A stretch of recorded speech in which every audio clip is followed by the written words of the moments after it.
All right, guys, hello and welcome back. We are back down at the lot here. It is extremely windy today, but the road is phenomenal. I'm gonna actually bale some material out. As you guys see, I just opened up a window. I thought about it kind of hard last night, and I still do like the chute idea.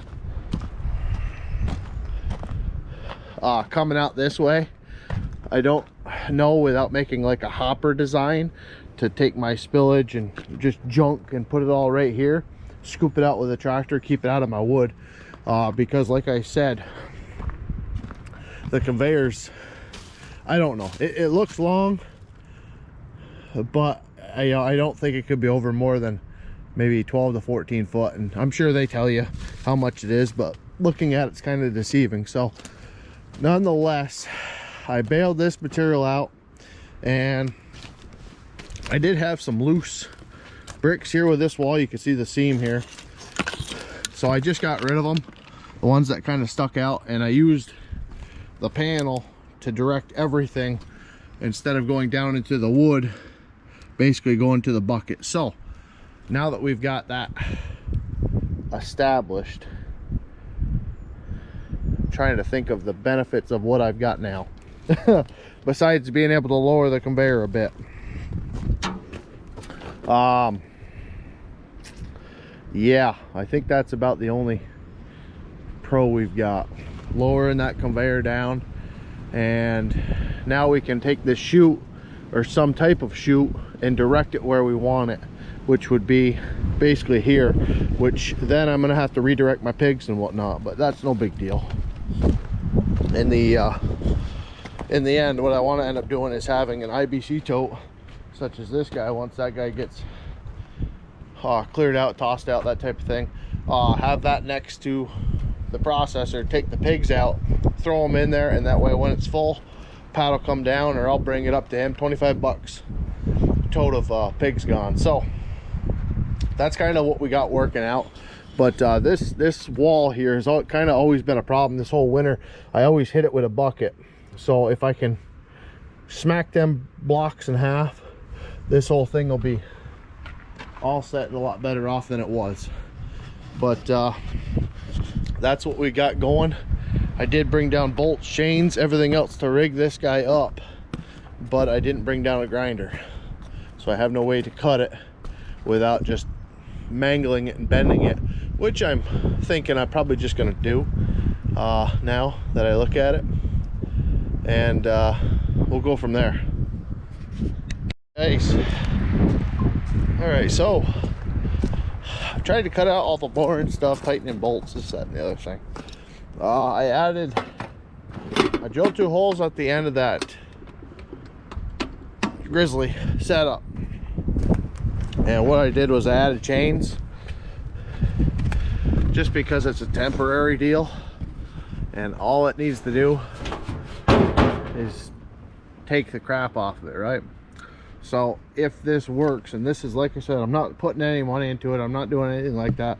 The bars I actually bought for the side-by-side doors when I was building them, and that little piece at the bottom, that was whatever. I'm half tempted to make a wing for it.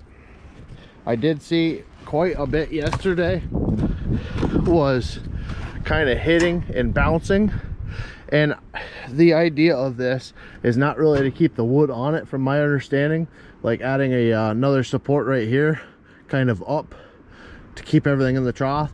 It's to separate the wood, whether it bounces off or not, from the loose matter, right?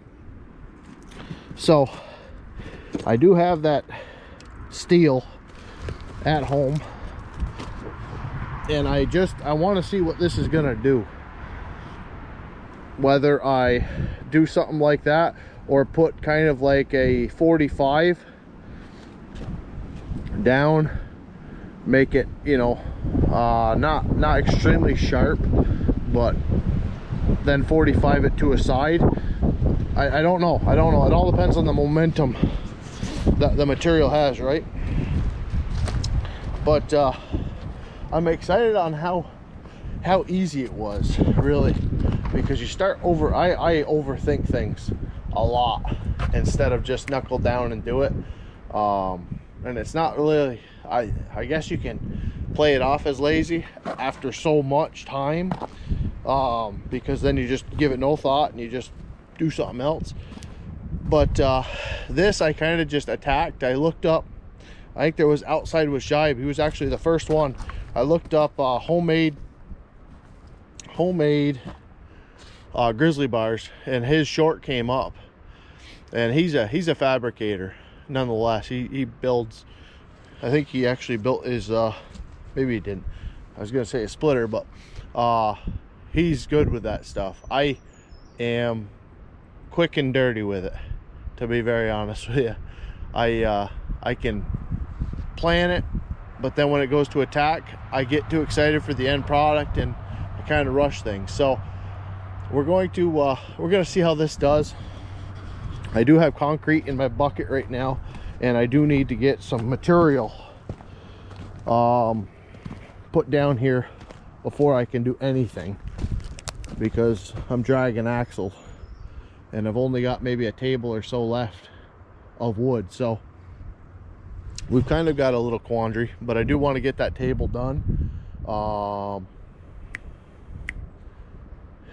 And yeah, we're looking good though.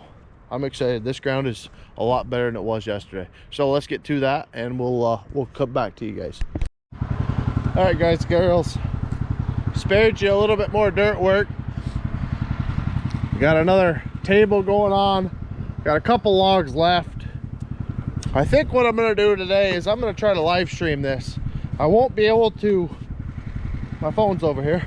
I won't be able to interact, unfortunately, because it'll be recording on the phone.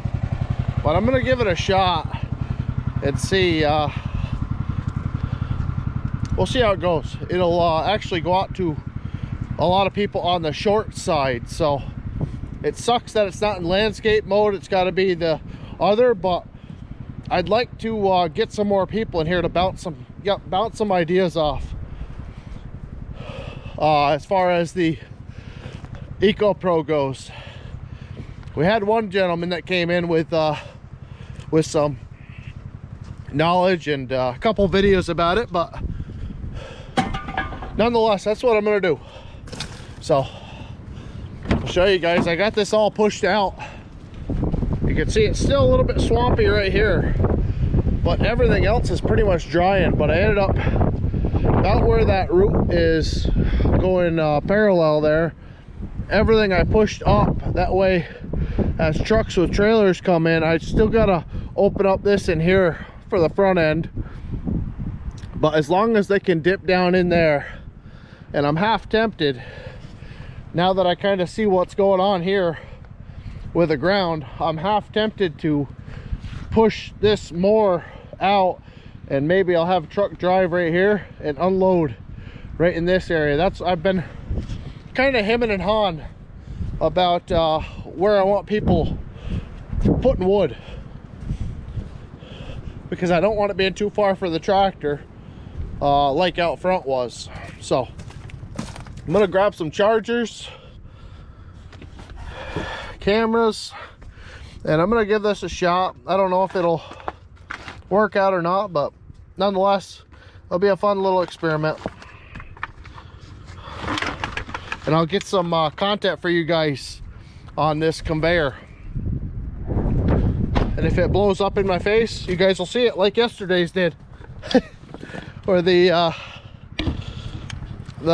tin kept falling off, so no big deal. Either way, we'll get back to you in a bit.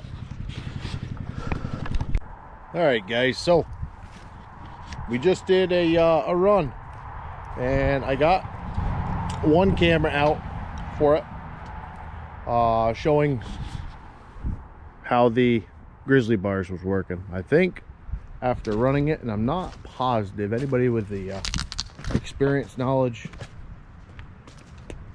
seen how these work. How are my angles?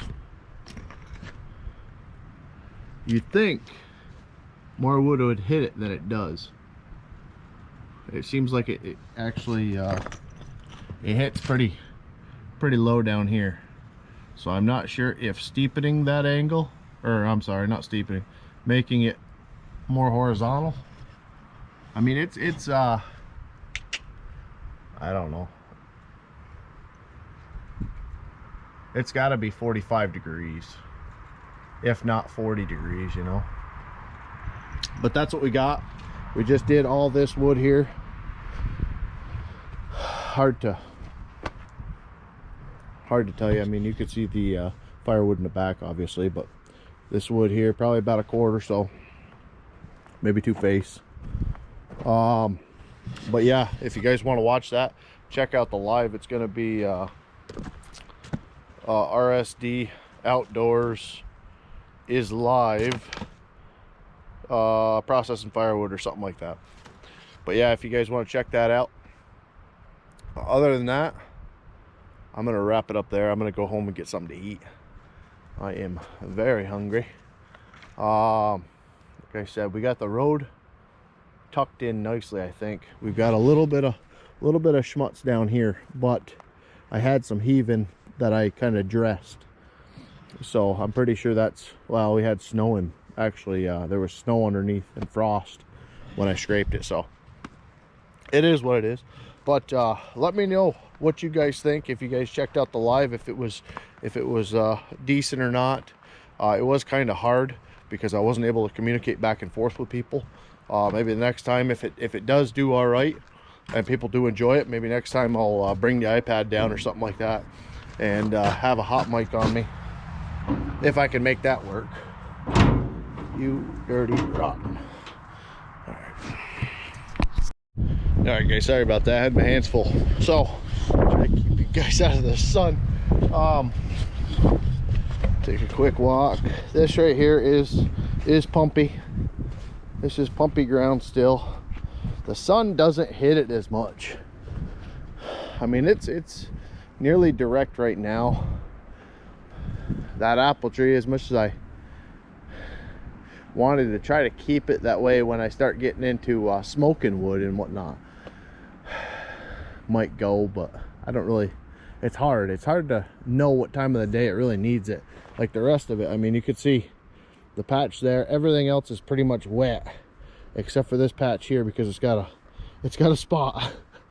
It's very odd. So the rest of it looks, it's getting bright. This through here, pretty damp. It's not horrible, I'm not sinking into it, but you can feel it's clumpy on your feet. And then out here, about the same thing. So I don't know, I don't want to take too much out of my front, you know what I mean. I want to leave a barrier from the road and the public to back here, so I gotta find the balance. But we're making headway. Good Lord's drying the ground pretty decent, to a point where I can't skid wood still, but I